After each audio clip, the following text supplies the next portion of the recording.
அவங்க எடுக்கணும். இதுக்கு முன்னாடி நாங்கள் இருக்கும்போது அமைச்சராக இருக்கும்போது எடப்பாடி முதலமைச்சராக இருக்கும்போது வண்டி வாங்கி கொடுத்துருந்தோம், டீம் போட்டிருந்தோம் எல்லாமே. இப்போ வேட்டை அந்த தடுப்பு காவலர், வேட்டை தடுப்பு காவலர் எல்லாம் பார்த்தீங்கன்னா பத்தாம இருக்கு. அதே போல் நிறைய லைட் கொடுத்து அது நிறைய பல்ல கொடுக்கறது இல்லை. அதே போல் பார்த்தீங்கன்னா வண்டி நம்ம கொடுத்த வண்டி ரிப்பேர் ஆகி வழியில் நின்றது. இப்போ போகிற அதிகாரிகளுக்கே, ஃபாரஸ்ட் அதிகாரிகளுக்கே பாதுகாப்பு இல்லாமல் இருக்குது. அந்த வண்டி இடையில் நின்றது என்ன ஆகும்? யானையை தொடரும் போது. ஆகவே கூடுதல் வண்டியும் போட வேண்டும் என்று சொல்லியிருக்கிறோம். ஆகவே இருக்கிற வண்டி ரிப்பேர் பண்ணி தரணும். தொடர்ந்து அங்கே டீம் அங்கே இருக்கணும்.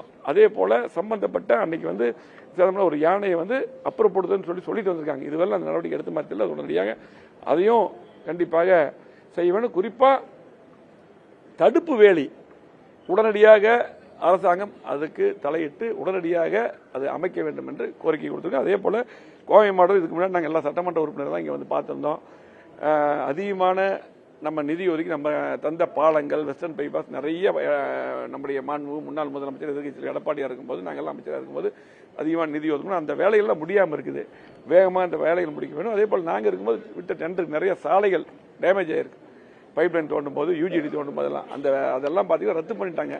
அதையும் வேகமாக நிதி ஒதுக்கி முடிக்க வேண்டும் என்ற கோரிக்கை வைத்திருக்கிறோம். அதே போல் பார்த்தீங்கன்னா இன்னைக்கு ஸ்மார்ட் சிட்டியிலெல்லாம் அவ்வளோ அற்புதமாக பண்ணி வச்சிருந்தோம். அந்த ஆகாய தாமரைகள் அப்படி இருக்கு. அதையெல்லாம் இந்த மாநகராட்சி நிர்வாகம் நடவடிக்கை எடுக்கணும். அதே போல் மருந்து அடிக்கிறது இல்லை. இப்போ மழையெல்லாம் பார்த்தீங்கன்னா நிறைய தொற்று நோய் வருது, மருந்து அடிக்கிறது இல்லை.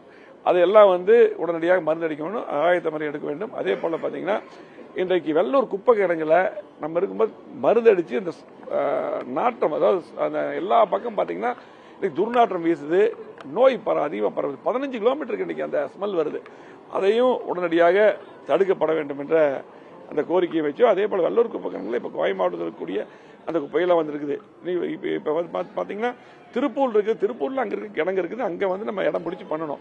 அங்கெல்லாம் இருக்கிறதெல்லாம் குப்பை வருதுன்னு சொல்லியிருக்காங்க. அது கலெக்டர் அப்படியெல்லாம் இல்லைன்னு சொன்னார். அப்படி எல்லாரும் ஒரு தகவல் சொல்லிட்டு இருக்காங்க. ஆகவே இங்கே இருக்கிற குப்பையே நீங்கள் சரியாக பார்க்க மாட்டேங்கிறீங்க.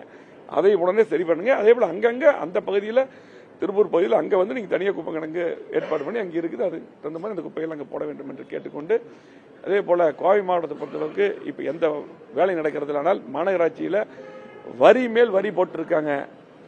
அதையெல்லாம் உடனடியாக ரத்து பண்ண வேண்டும். அதே போல் இன்றைக்கு டிராபிக் அதிகமாக இருக்குது. அதுக்கு தான் வெள்ளூர் பஸ் ஸ்டாண்டு அப்போ நம்ம பண்ணோம். அது 40% நடந்து முடிஞ்சு அப்படியே நிறுத்தப்பட்டிருக்கிறது. உடனடியாக அந்த பேருந்து நிலையம் வேலையை ஆரம்பித்து இங்கே இருக்கக்கூடிய அந்த நெரிசலை குறைக்க வேண்டும் என்ற கோரிக்கையும் வைத்திருந்தோம். கண்டிப்பாக இதெல்லாம் இவர்கள் இதுவரையிலும் மெத்தனை போக்கா இருக்காங்க. இதெல்லாம் செய்ய போறதா தெரியல. ஆனால் செய்ய வேண்டும் சொல்லியிருக்கோம். இல்லாட்டி கண்டிப்பாக 6 மாதம் கழிச்சு ஆட்சி மாற்றம் வரும். எடப்பாடியார் முதலமைச்சராக வரும்பொழுது கண்டிப்பாக விடுபட்ட வேலைகள்லாம் செய்வோம். எப்படி கிட்டத்தட்ட 50 ஆண்டுகள் இல்லாத வளர்ச்சியை கோவை மாவட்டத்துக்கு சாலைகள், பாலங்கள், கூட்டுக்குடி திட்டம், அத்திக்கடுவான திட்டம், ஏர்போர்ட் விரிவாக்கம் என்று அதிகமான திட்டங்களை கோவை மாவட்டத்துக்கு தந்தோம். இன்னைக்கு கோயம்புத்தூரில் எந்த வேலையும் நடக்காமல் இருக்குது. மீண்டும் எடப்பாடியார் முதலமைச்சர் வரும்பொழுது விடுபட்ட திட்டங்களை எல்லாம் நாங்கள் மீண்டும் செய்வோம். நன்றி, வணக்கம். மக்களுக்கு பயணம் இந்த வார இறுதியில் எழுச்சி பயணம் மறுபடியும் இந்த வார இறுதியில் கோவை கோயம்புத்தூருக்கு 9ஆம் தேதி வராரு. மக்களை காப்போம், தமிழகத்தை மீட்போம் என்று 9ஆம் தேதி வராரு. 9லிருந்து 13 வரையில் இங்கே தான் இருக்காங்க. இங்கே திருப்பூர் 2 மாவட்டத்துக்கு வராங்க. இன்னைக்கு ஒவ்வொரு மாவட்டத்திலையும் எழுச்சியான முறையில் மக்கள் திரண்டு இந்த திமுக ஆட்சி கண்டிப்பா வீட்டுக்கு போகணும், நீங்க தான் முதலமைச்சர் வரணும், மக்களே வரவேற்கிறாங்க. ஒவ்வொரு தொகுதி கூட்டமும் அதிகமாயிட்டு இருக்கு. மக்கள் மிகுந்த வரவேற்பு தந்து கொண்டிருக்கார்கள். கண்டிப்பாக ஆட்சி மாற்றம் வரும். நன்றி.